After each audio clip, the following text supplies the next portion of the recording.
Are you the Oklahoma City bomber? Maybe one of the benefits of me talking to you today is that you'll see that maybe not everything is true that you've heard about me.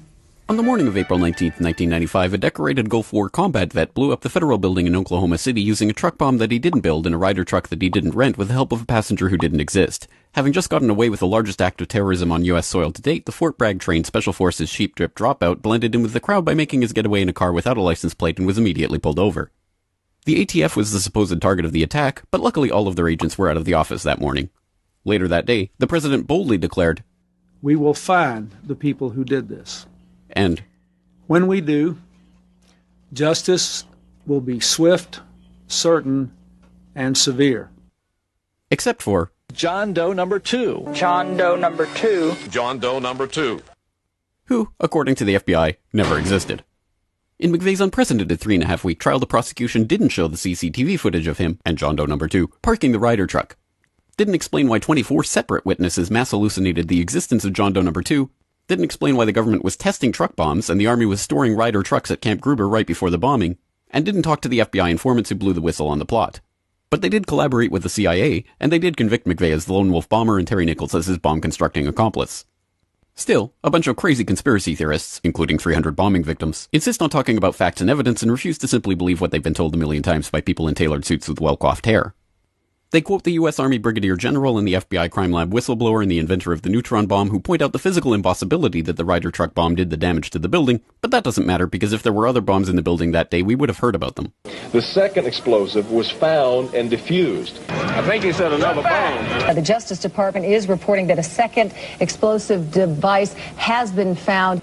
They then found a third device, which was also larger than the first. And I see another bomb truck going, so apparently they're going to try to get out that third bomb.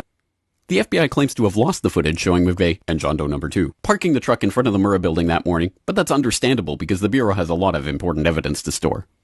Terry Nichols insists the FBI was involved in the plot, but thankfully a judge has saved us the trouble of listening to him by preventing lawyers from deposing him. There was a bomb squad truck parked across the street 2 hours before the blast, but that just shows the authorities were prepared for anything. And other documents obtained by 2020 show that someone called the Executive Secretariat's office at the Justice Department in Washington and said the Murrah building had been bombed. But this was 24 minutes before the blast. But that just shows the public was unusually vigilant that morning. Also, apparently, before the bombing, Governor Frank Keating's brother, Mark, had been working on a novel about a terrorist bombing in Oklahoma City. Stranger still, one of the characters in the novel was named Thomas McVeigh. But that's probably just a coincidence.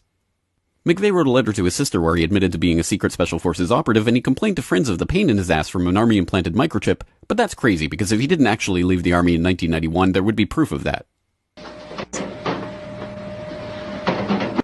McVeigh was not executed on May 16, 2001 as scheduled because the FBI had failed to turn over thousands of pages of evidence to McVeigh's defense attorneys.